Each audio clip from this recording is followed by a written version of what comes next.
Students welcome all.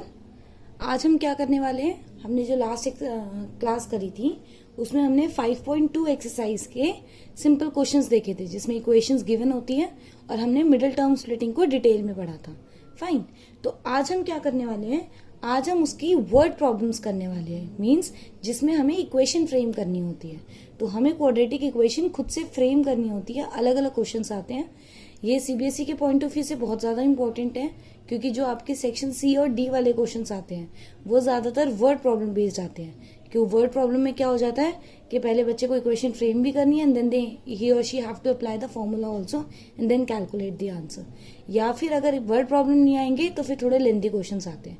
ठीक है, तो इसीलिए वर्ड प्रॉब्लम बहुत ज्यादा इंपॉर्टेंट है। कई बार जो चॉइस आती है उसमें एक वर्ड प्रॉब्लम तो होता ही होता है और एनसीईआरटी की भी काफी रिपीट हो जाती है, लेकिन कई बार बाहर से भी आ जाते हैं। तो अगर आप ये बेसिक कर लोगे तो आप बाहर वाले क्वेश्चंस भी इजीली कर पाओगे जो हमारे आउट ऑफ एनसीईआरटी होते हैं। तो स्टार्ट करते हैं हम। देखो, जो हमारा क्वेश्चन नंबर 1 है, ठीक है, जो हमारा फर्स्ट क्वेश्चन है, सॉरी फर्स्ट क्वेश्चन मतलब सेकंड क्वेश्चन है, फर्स्ट क्वेश्चन तो हमारा इक्वेशन बेस्ड है। उसका अगर हम फर्स्ट पार्ट करें, देखो क्वेश्चन को इस फॉर्म में लिखा करो कि वो आराम से समझा जा सके, तुम्हारे लिए भी इजी हो। जैसे अब वो कह रहा है कि जॉन और जीवंती दोनों के पास 45 मार्बल्स हैं। ठीक है, हमें पता है हम क्वाड्रेटिक इक्वेशन कर रहे हैं, वेरिएबल एक ही यूज करना है। तो हम क्या कर बोलेंगे कि टोटल 45 मार्बल है। तो ये रहा जॉन और ये रही जीवंती। ठीक है, इन दोनों के पास मिला के 45 है। तो मैंने इसको x दे दिए और इसको 45 माइनस एक्स दे दिए, इतने मार्बल्स दे दिए। अब वो कह रहा है both of them lost 5 marbles each and the product of the number of marble they now have is 124। देखो कैसे करेंगे, A T Q, what is this, according to question. मतलब अब हम इक्वेशन फ्रेम कर रहे हैं डिपेंडिंग अपॉन जो सिचुएशन हमें बुक में दे रखी है। तो उसने कहा कि दोनों के अगर 5-5 मार्बल्स लूज हो गए, दोनों के अगर हम 5-5 मार्बल्स लूज कर देते हैं, ठीक है, तो जो दोनों के मार्बल्स का प्रोडक्ट है वो कितना है, 124। ठीक है, तो ये हो गया x माइनस 5, ये हो गया 40 minus X is equal to 124।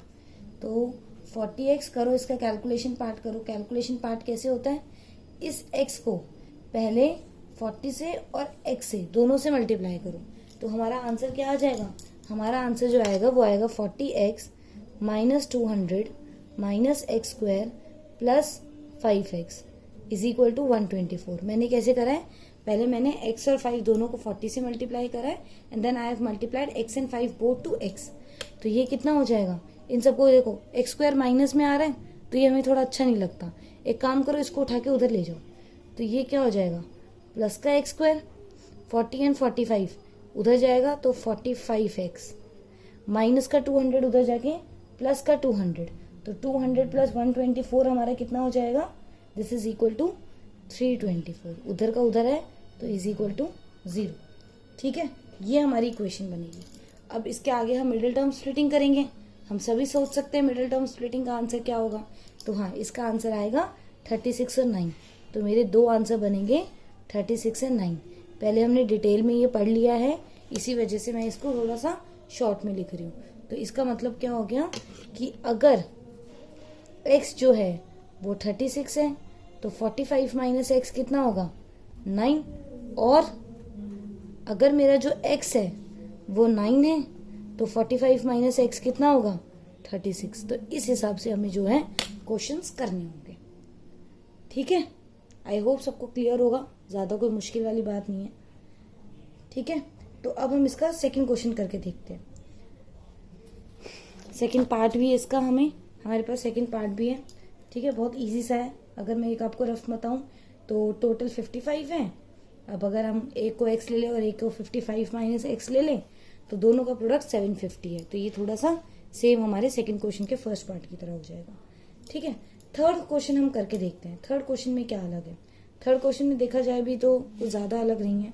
एक नंबर x है, कैसे है थर्ड क्वेश्चन, एक x है, एक 27 माइनस एक्स है। तो x और 27 माइनस एक्स को हमने क्या ले लिया, 182। तो x और 27 माइनस एक्स के प्रोडक्ट को हमने क्या ले लिया, 182। बस इसको सॉल्व करना है। ठीक है, और कोई देखो कोई नया क्वेश्चन, फोर्थ देखते हैं। फोर्थ में हमारा थोड़ा सा कुछ नया कंसेप्ट यूज हुआ है। उन्होंने बोला 2 कंसेक्यूटिव पॉजिटिव इंटीजर्स है। तो 2 कंसेक्यूटिव पॉजिटिव इंटीजर्स को मैंने क्या ले रखा है, एक को लिया x, एक को लिया x+1। अब वो कह रहे हैं दोनों के स्क्वायर का सम 365 है। तो अगर मैं क्वेश्चन के अकॉर्डिंग देखूं तो ये क्या हो जाएगा, इसका भी स्क्वायर और इसका भी स्क्वायर, दोनों के स्क्वायर का सम क्या आ गया 365। तो ये हो गया मेरे पास x², ये हो गया x² +1 + 2x = 365। तो x² कितना हो गया 2x², ये हो जाएगा 2x प्लस का 365 इधर आएगा तो माइनस का 365, तो और 1 के साथ सॉल्व होकर ये हो जाएगा 364। तो अगर मैं 2 कॉमन लूँ तो ये हो जाएगा x² + x माइनस में डिवाइड करो इसको 182 = 0। तो फाइनली जो मेरी इक्वेशन बनेगी वो बनेगी x² + x माइनस 182 = 0। ये मेरी फाइनल इक्वेशन बनेगी। ठीक है, इस तरीके से हमें जो है हमारे क्वेश्चंस करने पड़ेंगे। डन, ये हमारी फाइनल इक्वेशन बन रही है। इस तरीके से हमें हमारे क्वेश्चंस को कंप्लीट करना पड़ेगा। डन। अब देखो सेव पेपर वाले हम थोड़ी सी उस पर चलते हैं। अगर नेक्स्ट क्वेश्चन देखा जाए तो किस हिसाब से, देखो इक्वेशन को फ्रेम करना that's very much important. Middle term splitting आपको आती है, आगे आप एक और मेथड सीख जाओगे जिसको डी मेथड बोलते हैं। फॉर श्योर उससे सारे क्वेश्चन हो ही जाते हैं। वो एक ऐसा मेथड है, उसको आप सीख लो, उसके बाद तो ज्यादातर यही मन करता है उसी क्वेश्चन से क्वेश्चन कर लो, क्योंकि एक मेथड है उस पर सारे क्वेश्चन हो जाते हैं। ठीक है, तो अभी हम जो है वो इक्वेशन फ्रेमिंग पार्ट पे ज्यादा फोकस कर रहे हैं कि एक बार आपको इक्वेशन फ्रेम करनी आ जाए। ठीक है, तो 5th क्वेश्चन देखो किस हिसाब से। 5th क्वेश्चन आपका क्या कहता है, 5th क्वेश्चन कहता है कि जो एल्टीट्यूड है, देखो फिगर बना के काम करा करो, ज्यादा सही रहता है। तो फिगर मैंने बनाई, उसने मुझे बोला जो मेरा एल्टीट्यूड है, जो 90 डिग्री का जो स्टैंडिंग पार्ट वर्टिकल पार्ट होता है वो 7 लेस है बेस से। अब उसके लिए तो बेस लेना पड़ेगा, तो पहले मैंने बेस को मान लिया x। तो ये क्या हो गया, ये 7 लेस है, तो ये x - 7 हो गया। उसने हाइपोटेन्यूज के लिए बोल दिया कि ये 13 है। अब हालांकि उसने हिंट दे रखा है कि ये 13 सेंटीमीटर है, ये 7 सेंटीमीटर लेस है, तो ठीक है, इन सब के आगे क्या आ जाएगा सेंटीमीटर, वरना हम यूनिट्स यूज करते हैं। If you are not provided with a hint whether it is metre और centimetre, then we have to use the unit as standard unit. Done. अब हम सबको पता है कि एक जब राइट एंगल ट्राइंगल होता है तो इन सब चीजों को लिखकर, इन सब चीजों को यूज कर कर हम कौन सी इक्वेशन में लिख सकते हैं। Can have answer? या दिस इज पाइथागोरस थ्योरम। हम सब ने पढ़ी हुई है कि जब हमारे पास एक राइट एंगल ट्राइंगल होता है तो इसको इक्वेशन में लिखने के लिए हम क्या करते हैं, पाइथागोरस थ्योरम लिखते हैं। तो आ जाओ वापस से, according to question because it is a right angle triangle, तो हम क्या लगाएंगे, पाइथागोरस थ्योरम लगाएंगे। पाइथागोरस थ्योरम क्या कहती है कि परपेंडिकुलर और बेस के स्क्वायर का सम हाइपोटेन्यूज के स्क्वायर के इक्वल होगा। तो परपेंडिकुलर क्या है मेरे पास, x - 7 का स्क्वायर, बेस क्या है x का स्क्वायर, और वो क्या हो जाएगा 13 का स्क्वायर। लगाओ a - स्क्वायर, a - b के होल स्क्वायर की आइडेंटिटी लगाओ, तो x² 49 14x प्लस x² = 169। तो ये हो जाएगा 2x² - 14x। और जब मैं इस एक काम करो 49 को उठा के उधर ले जाओ, तो ये कितना आ जाएगा 120, माइनस करके 2 कॉमन ले लो, तो x² - 7x इधर ही लिख लो, मैं उधर वो एक चीज लिख लेती हूँ 60, 2 कॉमन लिया, तो ये 0/2 कितना हो जाएगा 0। तो ये मेरी जो है इक्वेशन बन जाएगी। इस पे बस मिडिल टर्म स्प्लिटिंग लगा लो, ये तुम्हारा आंसर आ जाएगा, कोई दिक्कत ही नहीं है।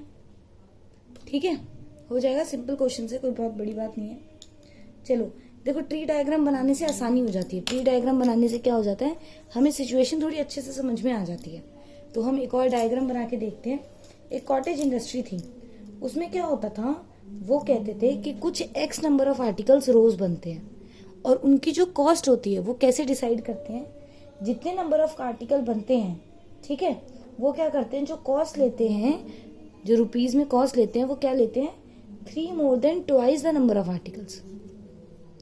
ठीक है, जैसे अगर 4 रुपए की चीज बनी तो वो कैसे करेंगे उसकी कॉस्ट डिसाइड, 4 2 8 + 3 11।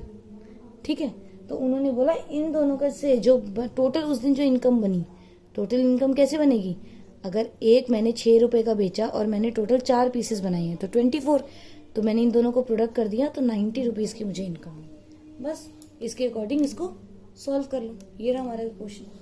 ठीक है, बहुत सिंपल क्वेश्चन है। आपको बस इक्वेशन फ्रेम करते वक्त थोड़ा अपना माइंड की क्लैरिटी सही रखनी है। अगर इक्वेशन सही हो गई तो 60% क्वेश्चन तो वैसे ही हो जाता है, यू कैन से 80% हो जाता है, क्योंकि मेथड हमें पता ही होता है। ठीक है, तो अब जो नेक्स्ट क्लास है वो जरूर अटेंड करना। हम उसमें हमारे डी मेथड सीखेंगे and then we'll proceed our next exercise 4.3। तो see you then. Okay, till bye, bye bye, stay safe, stay at home, bye.